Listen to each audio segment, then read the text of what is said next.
สิ่งซึ่งจำเป็นนั้นก็มีแต่สิ่งเดียวพระเยซูเพิ่นกล่าวเนาะมารีได้เลือกเอา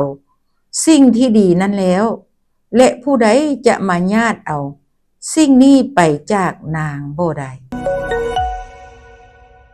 สบายดีพี่น้องยินดีต้อนรับพี่น้องทุกท่านเข้าสู่รายการ Home Devotion มื้อนี้มาพบกับอาจารย์นิดเวียงคำแก้วที่จะนำถ้อยคำของพระเจ้ามาเรียนศึกษาร่วมกับพี่น้องเนาะในพระคำลูกาบท10ข้อ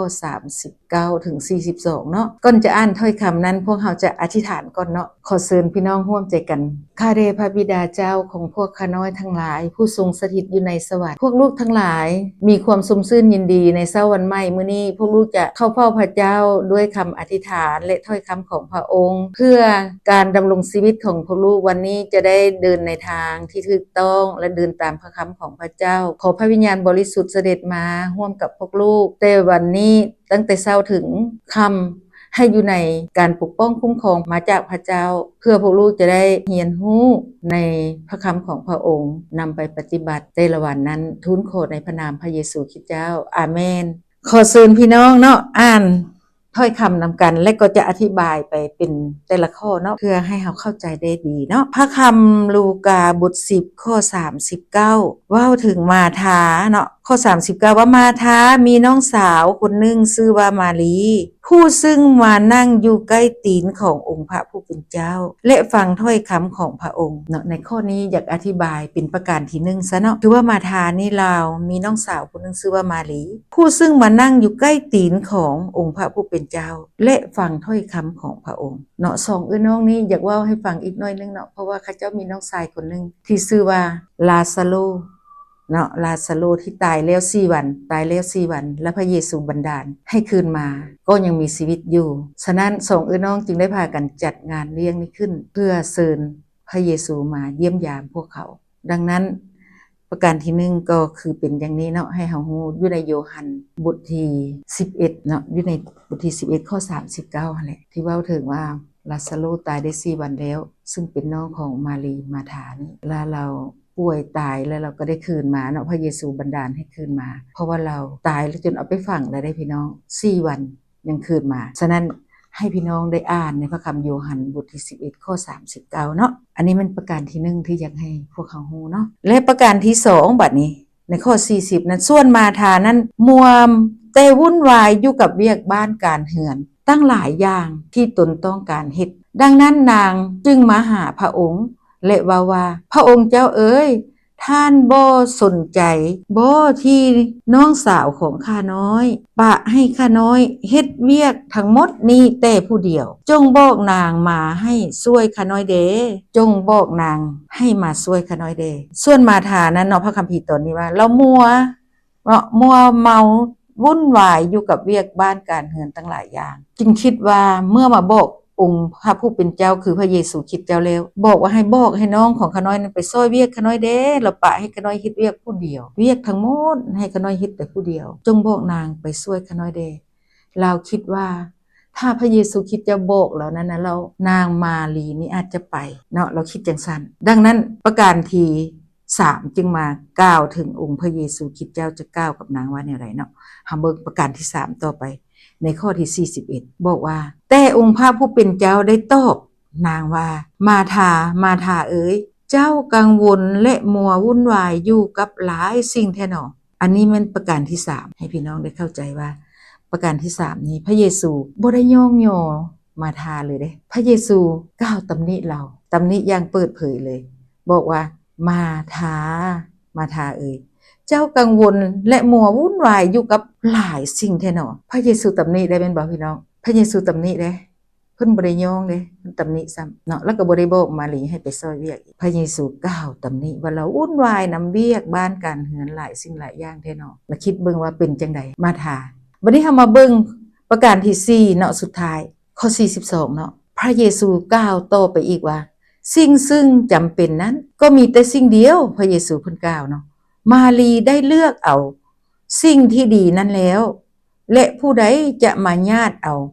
สิ่งนี้ไปจากนางบ่ได้อันนี้เป็นประการที่4ที่อาจารย์นิดได้ใส่ในหัวข้อว่าสิ่งซึ่งที่จำเป็นนั้นแม่น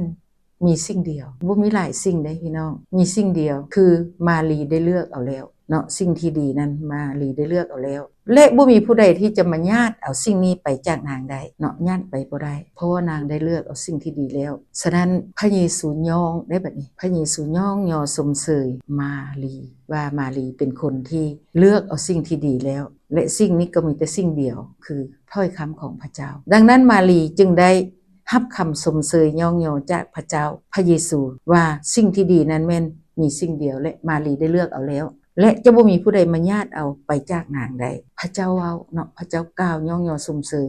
มารีดังนั้นมารีจึงฮู้น้ำพระทัยของพระเจ้าได้บัดนี้ตามพระคำโยฮันบทที่12ค่ะนะในข้อ3เพิ่นจึงว่านางมารีได้เอาน้ำหอมออกมาแต่ในเฮือนของเราฮดส่งพระเยซูและยังเอาผมของนางเซ็ดตีนของพระเยซูเราฮู้ว่าพระเยซูจะไปขึ้นถึงไม้กางเขนถ้าเราอ่านอยู่ในโยฮันบทที่12ข้อ1ค่ะนะอีก6วันพระเยซูจะไปที่กรุงเยรูซาเล็มไปงานปัสกาและเขาจะฆ่าพระเยซูในตอนนั้นนำพระเยซูไปขึ้นถึงไม้กางเขนฉะนั้นมารีเข้าใจมารีก็เลยส่งพระศพของพระเยซูก่อนที่พระองค์จะไปที่ไม้กางเขนเพราะว่าเราเข้าใจดิเพราะว่าเรานั่งฟังดิเราก็เลยได้รับเกียรติเนาะได้รับเกียรติซึ่งพระเจ้าย่องยอสมเสยเราและยังปรากฏว่ามีคำเขียนไว้อยู่ในพระคำมัทธิวบทที่26ข้อ13พระเจ้ากล่าวเนาะพระเยซูคิดกล่าวและมารีนั่งฟังและเข้าใจจึงมีพระคำตอนนี้เขียนไว้ในมัทธิวบทที่26ข้อที่13กล่าวถึงพระเยซูว่าข้าวประเสริฐเนาะเรื่องของพระเยซูคริสต์เจ้านี่นะไปฮอดบนใดพระเยซูกล่าวว่าเรื่องของหญิงคนนี้ก็จะไปถึงที่นั้นเหมือนกันพระเยซูกล่าวย่องยอเราถึงขนาดนั้นเด้พี่น้องว่าเรื่องของมารีเฮ็ดมื้อนี้นี่นะที่เอาน้ำหอมส่งพระศพของพระองค์ก้อนไปขึ้นถึงไม้กางเขนนั่นนะนางเข้าใจนางนั่งฟังดิเราเข้าใจดิและนำไปปฏิบัติดิแล้วพระเยซูจึงได้ย่องยอสมเสยและให้เกียรติแล้วว่าข้าวประเสริฐเรื่องของเฮานี่นะพระเยซูว่าไปถึงที่ใดเนาะไปถึงที่ใดแล้วเรื่องของมารีที่หดส่งพระศพของพระเยซูก็จะไปถึงที่นั้นเหมือนกันอันนี้เป็นการที่พระเยซูย่องยอสมเสยมารีเด้มารีได้รับเกียรติดังนั้นยังมีอีกคำเขียนไว้อีกเนาะในพระคัมภีร์ว่าพระคำลูกาบท8ข้อ21ว่าแม่กับน้องสาวของพระองค์สาวกบอกพระเยซูว่าแม่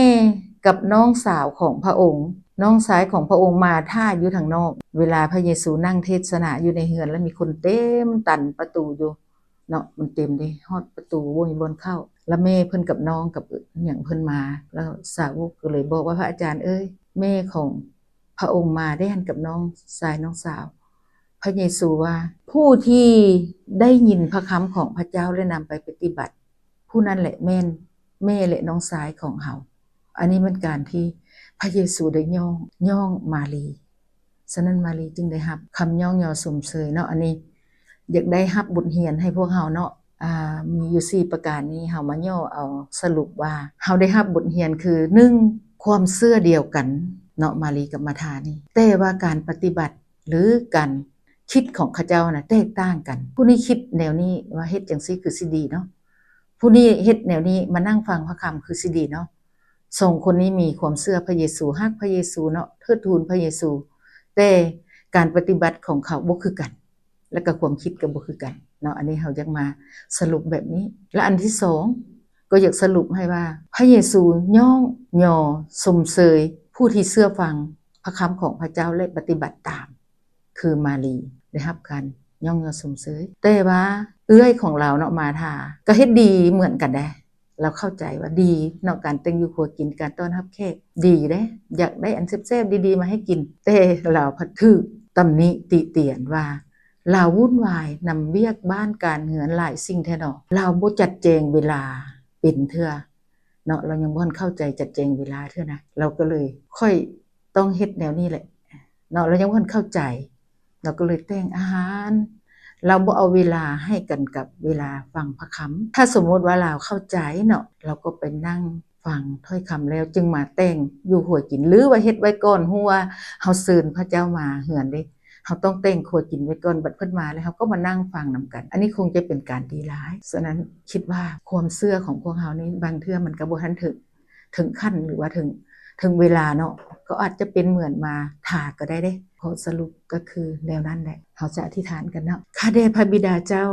วันนี้พวกลูกพากันเข้าเฝ้าพระเจ้าและศึกษาถ้อยคำของพระองค์ร่วมกันขออวยพรให้ชีวิตของพวกลูกที่จะดำเนินไปเหมือนดังมาลีและขอให้พวกเฮาผู้ใดยังเป็นคือกันกับมาทาอยู่เนาะพวกขน้อยยังเป็นคือมาทานั้นก็ให้กลับใจได้ยินถ้อยคำนี้แล้วพากันปฏิบัติให้ถูกต้องจึงจะได้รับคำย่องยอสมเสยจากพระเจ้าขอพระเจ้าอวยพรถ้อยคำของพระองค์ให้เกิดผล100เท่า60เท่าได้30เท่าได้ขอพระเจ้าอวยพรในพระนามพระเยซูคริสต์เจ้าอาเมนขอพระเจ้าอวยพรพบกันใหม่เนาะในโอกาสหน้า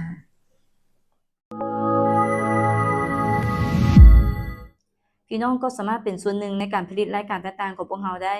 ด้วยการกดไลค์กดแชร์กด Subscribe อธิษฐานเพื่อและถวายทรัพย์เพื่อสนับสนุนพันธกิจของพระเจ้าเพื่อเฮ็ดให้ถ้อยคำของพระเจ้าไปถึงทุกคนขอให้พระเจ้าอวยพรพี่น้อง